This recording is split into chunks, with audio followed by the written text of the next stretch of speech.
You're listening to the Chronicles of Gooner, the Arsenal podcast. I'm Martin Tyler, and you're listening to Harry Symeou.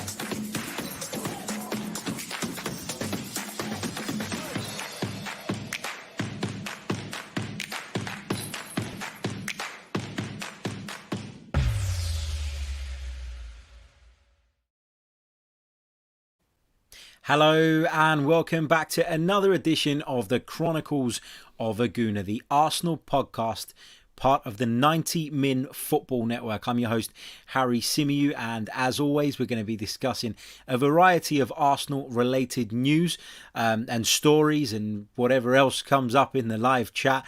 So a big hello to every single one of you who is already joining us. A big hello to those of you who are going to join us later on, and to those of you who are going to listen to this back via the podcast platforms.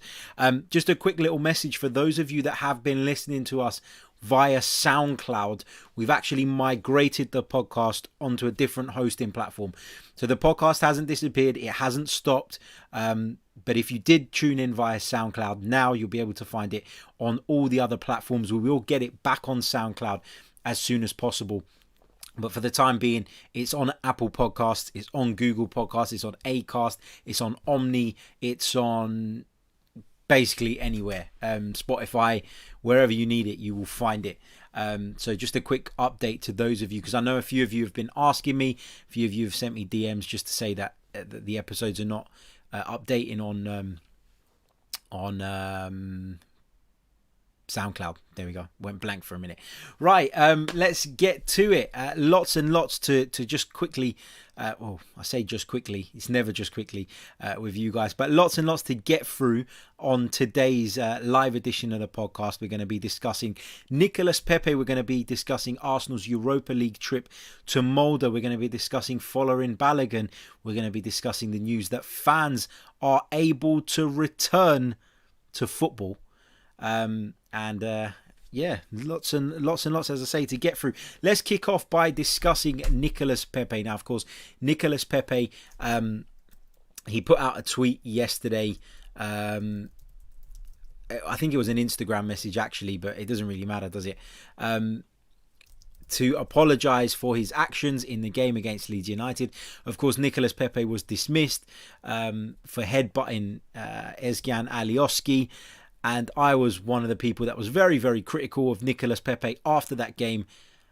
And I am still disappointed in the player's actions. I still think it was wrong. I still think it was unacceptable. I still think that Nicolas Pepe let his team down on the day. But look, what are you going to do?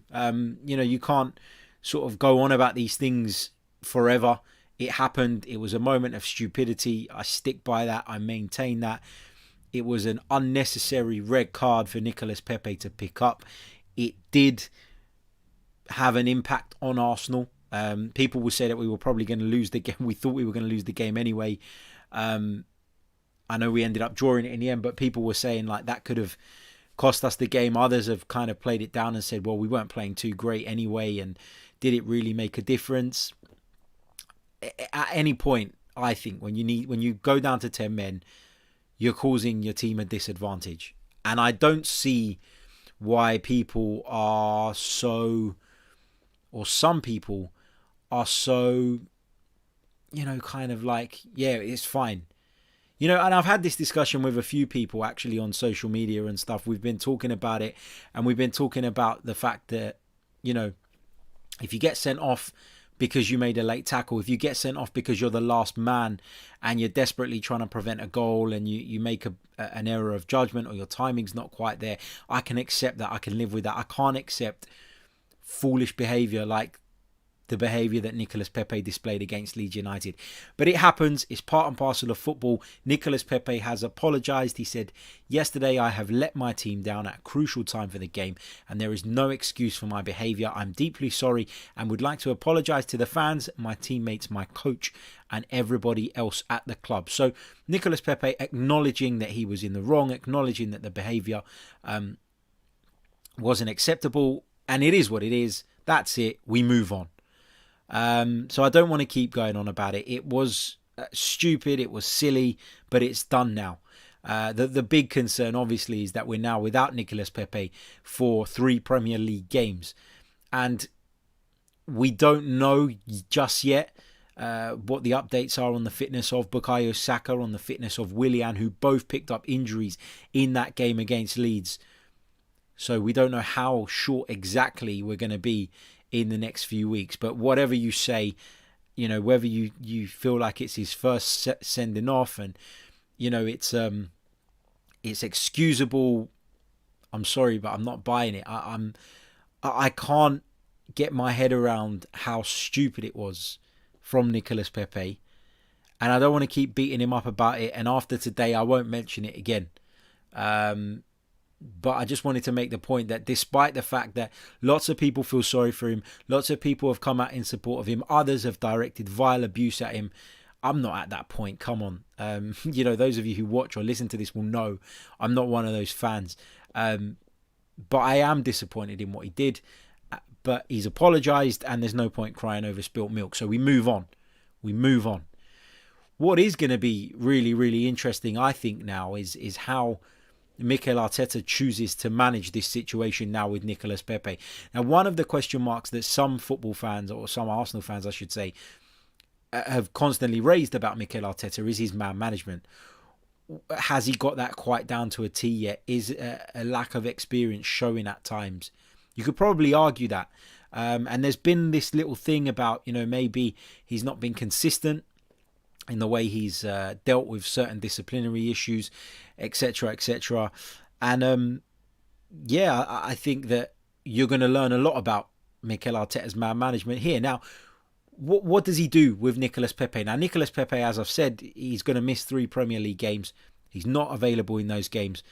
Does he play him in the Europa League? Does he play him at Molde?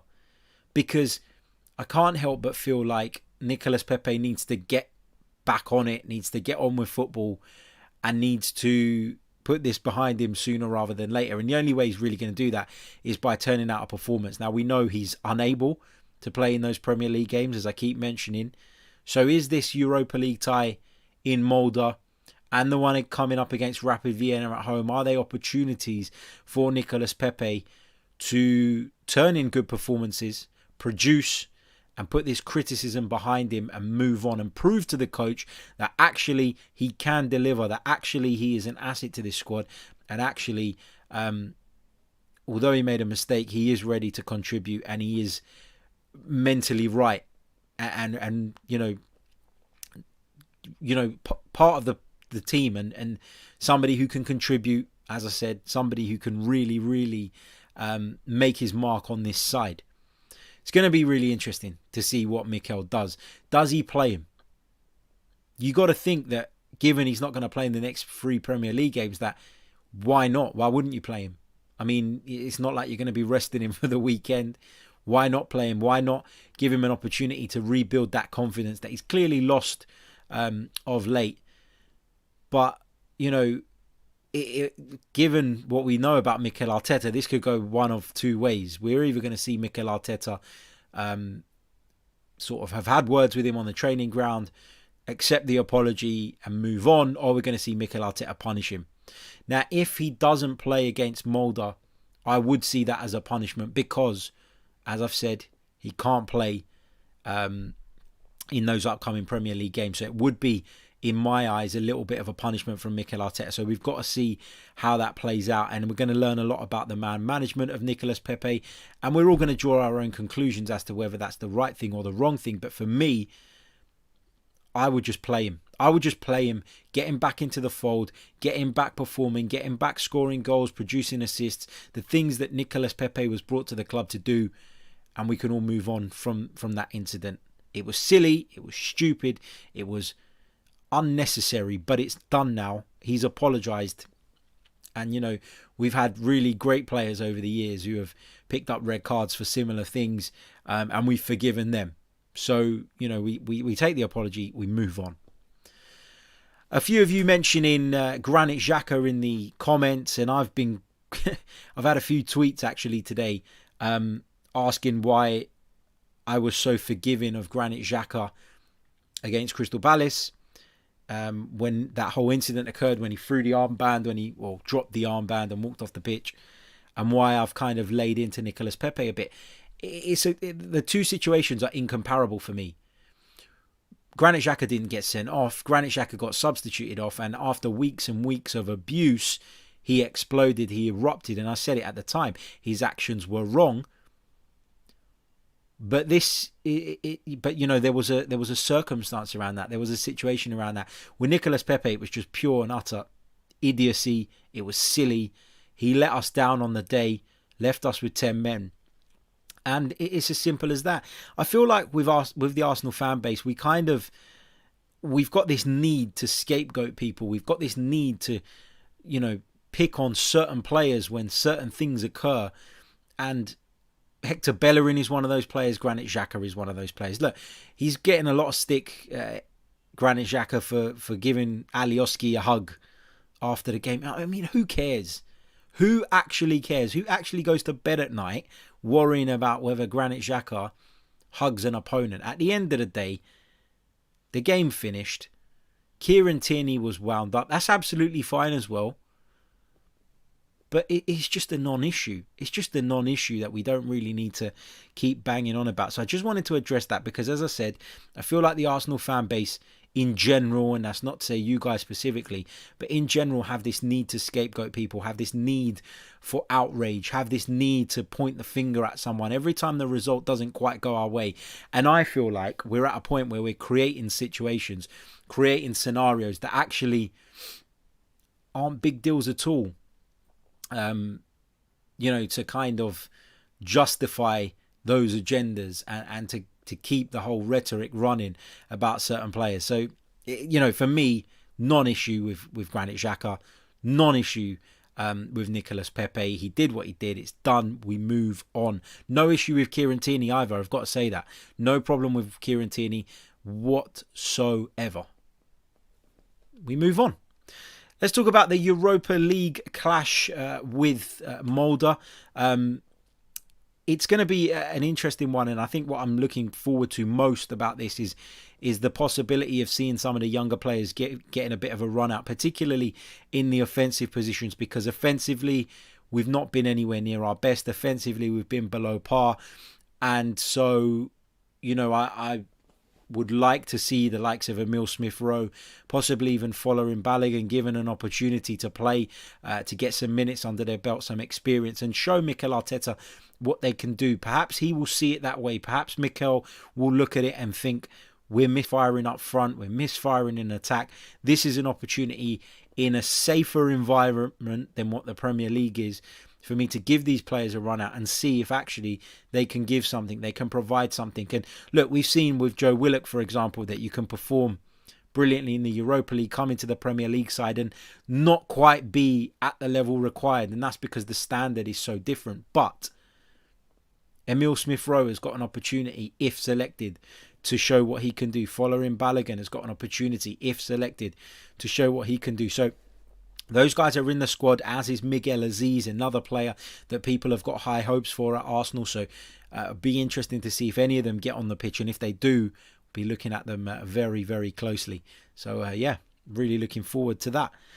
It's a kind of nice breakaway, isn't it, from sort of the struggles in the Premier League to play a Europa League game in a game where you're heavy favourites, where you should beat the opposition. It's nice to have that at times as well. So, looking forward to that one. In other news, fans are set to return to football stadiums from next month. The Prime Minister of the UK, Boris Johnson, announced that football fans will be allowed to return the numbers will be dependent on what tier your region is in. So that is with regards to the government's response to COVID-19. So if you're in tier 2, you'll be allowed 4,000... Basically, if you're in the lowest tier, you're allowed 4,000. If you're in the higher tier, you're allowed 2,000 fans. And it looks like our region, Arsenal, is going to be in that tier that only allows 2,000 supporters into the stadium. It's not ideal. You're not going to be allowed to sing either, but it's better than nothing, and it's a step in the right direction, with fingers crossed the vaccine on the horizon. So very much looking forward to getting back to Arsenal, and I'm sure many of you guys that attend the games are as well, because it's not just a 90-minute football match. It's a day out. It's a social thing. It's a great thing for your mental health, I think.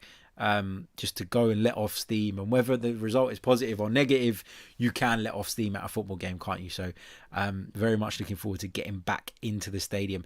It looks like the first game will be allowed fans back in the stadium is that home game that I mentioned in the UEFA Europa League with Rapid Vienna.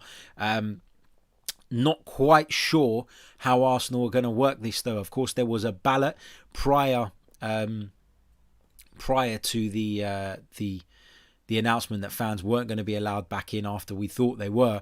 And then we never really heard anything after that, because obviously the government allowed the government put in some more restrictions. So we're going to have to wait and see what is happening with that.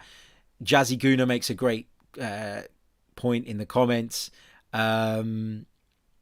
They can't sing in the stadiums. How are they going to control that? Yeah, the rules say that fans can't sing in the stadiums. You can't have alcohol unless you buy a sufficient meal with it. Lots of silly bloody rules. I mean, how are you supposed to, as Jazzy Gooner points out in the chat, how are you supposed to police that?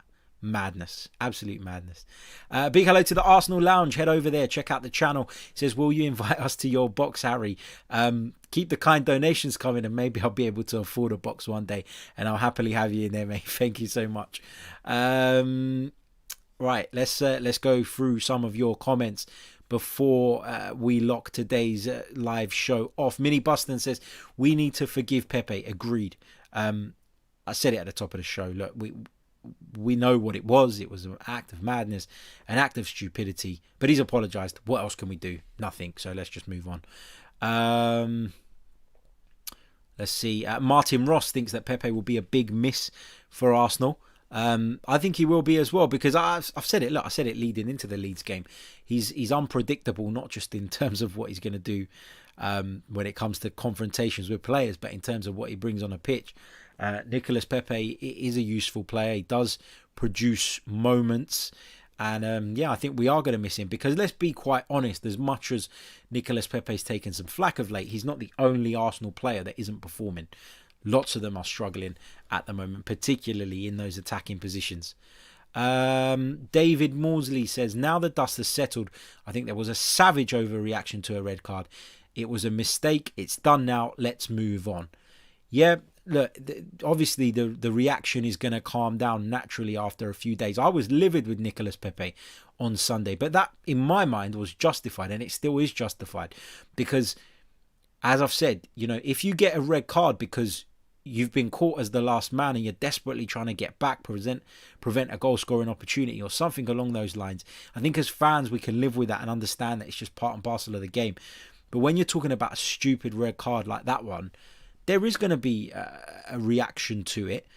And I think that once the apology came, a lot of people softened their stance, and that's why Nicolas Pepe will have been advised to make that apology, to kill that animosity, that discontent in amongst the fan base, and that was absolutely right. But it's natural for fans to be upset.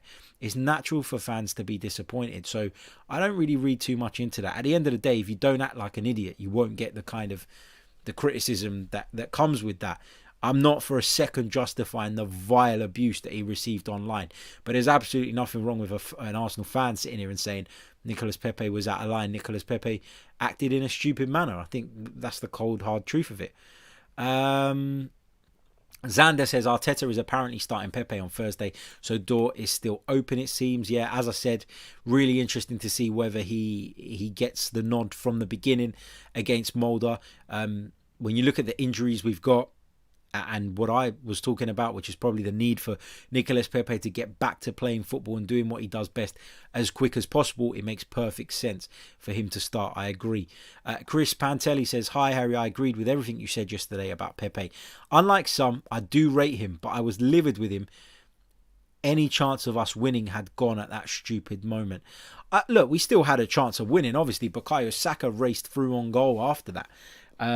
But it decreased our chances. There's no doubt about that. And it made us sort of have to think twice about being a little bit more progressive, a little bit more expansive in our style.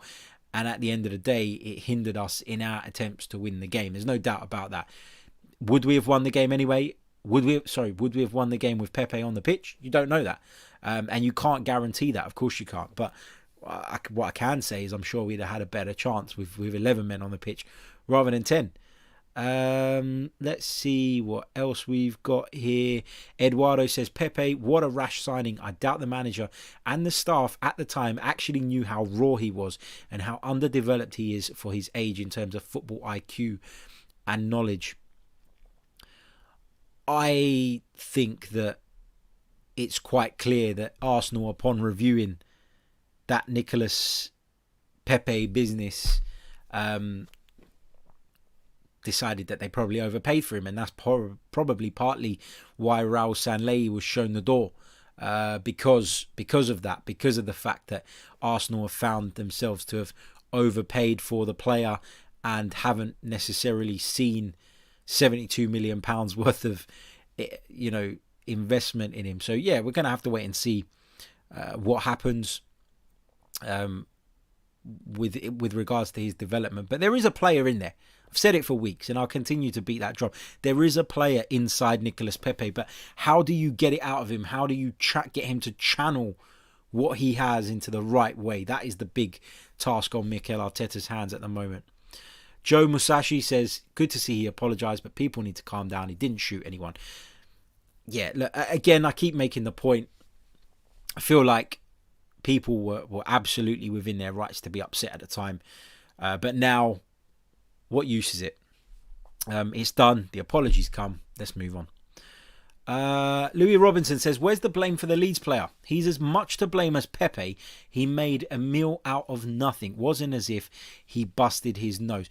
I think, look, you're absolutely right, and nobody wants to see what Alioski done, but it's one of those dark arts in football. It's one of the things that constantly rears its ugly head in our sport, and I always think that you should do what you can to prevent the things that you have control of.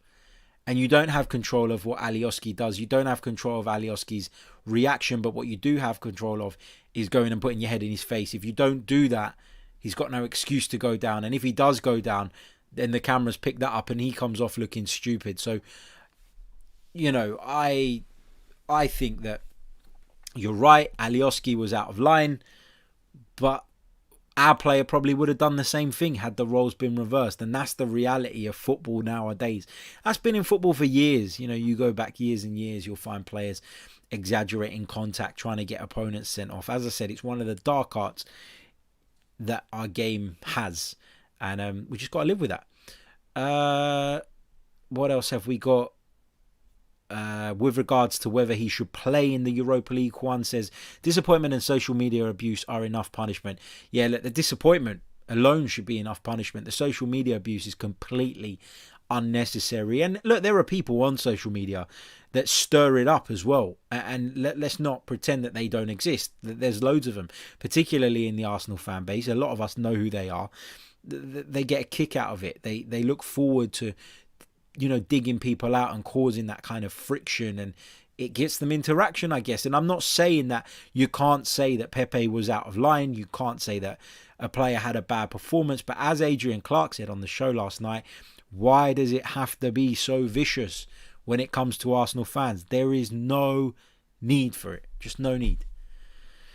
Let's see what else we've got in terms of your comments. Get your questions in. If you've got any questions, feel free to chuck them in, and we will pick those up just before saying goodbye this afternoon. Russ Morgan says, things are bad when Arsenal are being linked with Sander Berge. Jeez, I didn't even know that. I haven't seen that one yet, but I'm sure it will come to my attention. But yeah, jeez, not the kind of player I really want to see, to be honest. What else have we got here? Bear with me, just scrolling through. Alexis Sanchez says, you're a poor man's Lee Gunner, Harry. Thank you very much. But I'm perfectly happy being me. I'm doing the job that I love. I've got a wonderful family. I've got everything I need in life. So I don't want to be anyone else, to be honest. And nobody's saying if you like Lee Gunner's channel, go and watch Lee Gunner's channel. It doesn't bother me. I've got no problem with Lee Gunner's channel. He does his thing. Go and check it out if you want to watch it. That's absolutely fine. But it's convenient that these comments are coming through an account named Alexis Sanchez. Yeah, all right, mate. Do us a favour. Right. The trolls are in full force today. What else have we got? Goose 1066 says, what type of lineup will we see against Wolves? Interesting. I don't know. I feel like we tried to change the system a little bit in the game at Leeds, and for me it didn't really work. And I'll tell you why it didn't work. In my opinion, it didn't work because not only were we still as lacking of ideas in the final third as we had been previously, but we were also defensively weaker. I know we didn't concede a goal, and I was having a conversation with my dad yesterday, and he kept making that point, but we didn't concede. But the fact is that if you concede 24, 25 attempts at goal, the law of averages says that you will concede goals playing that way. We were fortunate on the day. The woodwork helped us out 3-4 times in that game. So that's not sustainable. So for me, a trip to Wolves is going to be a difficult game. I would go back to the system that Mikel has been playing, which is with the back three, the midfield duo in the middle with the front three and the wing backs. I would go back to that because I feel like at the very least it will make us more defensively solid. And if we're going to get a couple of chances, we always do get a couple. If we're clinical and we take those, then who knows? We could come away from Molineux with all 3 points. But Molineux's a difficult place to go, and I'm just sitting here with my fingers crossed that Thomas Partey is going to make it. We don't know yet what the update is on Thomas Partey. I certainly don't know anyway. For sure, I can speculate. We thought that he was going to make the Leeds game, and then he didn't. So I'm not really too sure about where the situation is with regards to Thomas Partey, whether he will make it for Sunday's game. But the worst thing about Sunday's game for me is that 7:15 kickoff time. I mean, we just don't have any luck with that kickoff time. It's a horrible kickoff time. We're being forced to play Sunday games because of our Europa League commitments, but I don't see why we have to keep playing the 7:15 one. It's just a horrible time. And fingers crossed we can turn that bad record of playing at 7:15 on a Sunday around. Yannick asks, with Lacazette back up top, I think you might see Lacazette back up top, probably more so because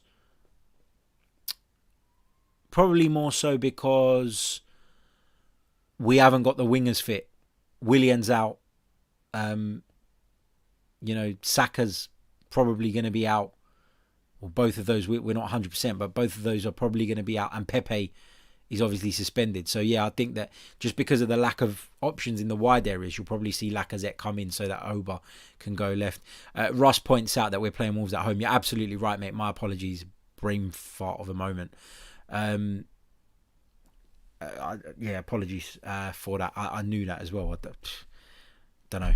Too much work, too busy. That's what happens.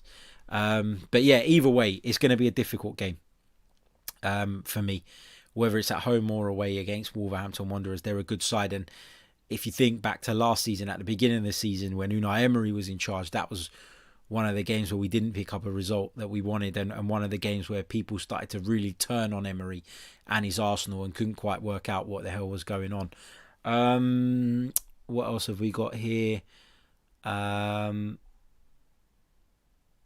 Craig Scott says, how do you eat a cream egg?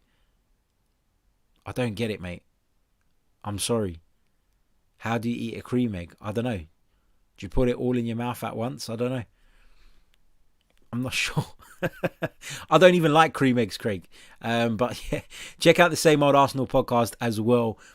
Go back and have a look at last night's episode. It was a really, really good one. So check that out and give them a subscribe as well. Aaron Corbett asks, hey Harry, would you take Jack Wilshere back on loan? No, is the answer to that. I think we've seen from Jack Wilshere in recent years that unfortunately, as talented as he is, as much as we adore him as the Arsenal fans, he's proven that he cannot stay fit. And fitness is a major issue for Jack Wilshere. At a time where we're talking about trying to shift out dead wood, and we didn't have a great deal of success in doing that over the summer, I just don't see where the logic would be in bringing Jack Wilshere to the club. I don't think he would offer much to the side anymore. And so, no, for me, it's not the right move. Look, I love Jack and I hope he finds a club and gets back to doing what he does best and, gets some confidence back and produces the way that we all know he can. But for me, no, I wouldn't take him back. I don't think he's the answer right now. I don't think he's physically robust enough. And particularly in the system we're playing, I can't see where Jack fits in, to be honest, and I don't want to see him come back in the nicest possible way. Yannick asks, would you take Isco on a short-term loan? Yeah, I absolutely would. I think Isco is someone who would add a lot to this team. He's won European Cups, very experienced, would add the technical ability and the ability to play sort of passes in between the lines, to play more sort of vertical passes. So yeah, I'd be very excited about the prospect of Isco coming if that was a deal that we could do, but I don't know that it is. I know that Real Madrid are not keen on keeping him. I know that they want to move him out, but whether a deal can be done with Arsenal remains to be seen. But if you're asking me, without all the kind of added complications, would I take Isco face value? Yeah, of course I would. Apologies. Russ Morgan says Szoboszlai has told Red Bull he wants to leave in January. Do you think we should go all out in Jan or go for a more experienced player like Isco in Jan? I think this is a long-term project at Arsenal, and I know the patience is running thin, and at times it will run thin. Whenever we hit these kind of periods, we're going to have times where we feel downbeat about what's going on. We don't quite see the vision, don't quite feel the plan. Szoboszlai is someone who's making a massive impression in European football at the moment, and at 25 million or whatever it is his release clause is, I think it's a no-brainer. I would go out there and get him ahead of Isco. Yeah, I would. I really would. What else have we got here?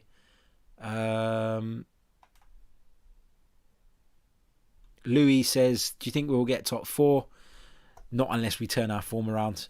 Based on what I've seen in the last few weeks, no, I don't think we're good enough. And I said at the start of the season that I wasn't sure if we were going to be good enough, and that being there or thereabouts would be an improvement on last season, and I'd accept that. But obviously it's the goal, obviously it's the ambition. But we got to be realistic in that ambition as well, because at the end of the day, Mikel Arteta's picked up a side that, yes, I know them finishing 8th last season was partly to do with him, because he did manage the club from December onwards. I get that. But ultimately, that team was so bad last season. That's what pushed Unai Emery to get the sack. And now Mikel Arteta is cleaning up not just the work that Unai Emery did, but some of the work that Arsene Wenger left behind as well. As much as I love Arsene, that's the reality. That's the reality of it. But yeah, anyway, going to leave it there for today, and we're going to be back tomorrow with some more Arsenal-related content. Looking forward to doing that. We'll look ahead to the Molde game in a little bit more detail and pick up any other Arsenal news that has surfaced in the next 24 hours or so. Until then, take care of yourselves. Stay safe. Don't do anything I wouldn't. And we'll be back very, very soon with more. Cheers.